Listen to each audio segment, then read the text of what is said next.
Book 2, The Book of the Traveler of the Worlds. Canto 14, The World Soul, page 293.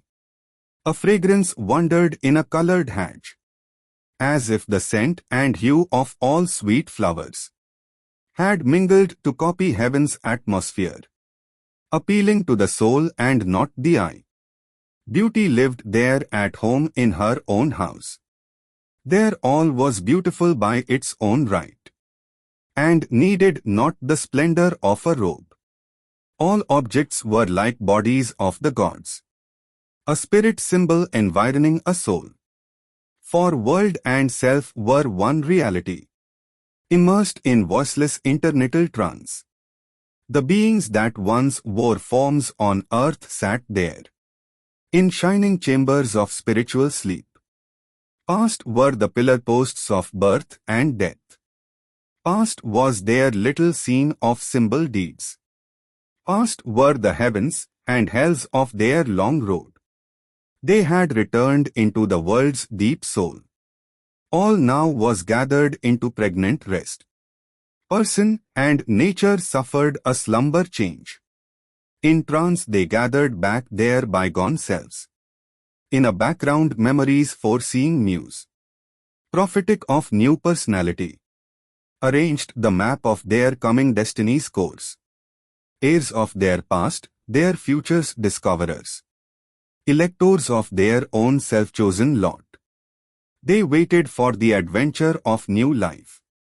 A person persistent through the lapse of worlds, although the same forever in many shapes. By the outward mind unrecognizable, assuming names unknown in unknown climes. Imprints through time upon the earth's worn page, a growing figure of its secret self, and learns by experience what the spirit knew, till it can see its truth alive and God. Once more they must face the problem game of birth. Book 2, The Book of the Traveler of the Worlds. Canto 14, The World Soul, page 294. The soul's experiment of joy and grief, and thought and impulse lighting the blind act, and venture on the roads of circumstance, through inner movements and external scenes, traveling to self across the forms of things. Into creation's center he had come. The spirit wandering from state to state finds here the silence of its starting point, in the formless force and the still fixity and brooding passion of the world of soul. All that is made and once again unmade.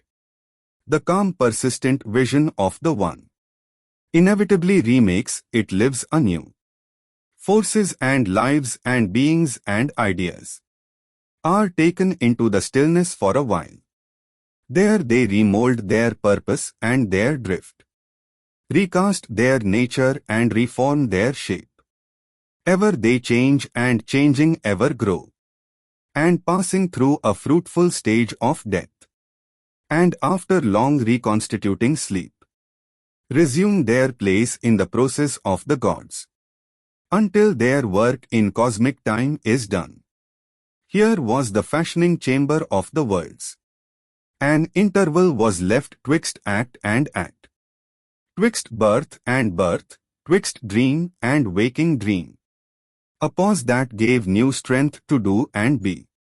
Beyond were regions of delight and peace, mute birthplaces of light and hope and love, and cradles of heavenly rapture and repose. In a slumber of the voices of the world, he of the eternal moment grew aware, his knowledge stripped bare of the garbs of sense, knew by identity without thought or word. His being saw itself without its veils. Life's line fell from the spirit's infinity, along a road of pure interior light.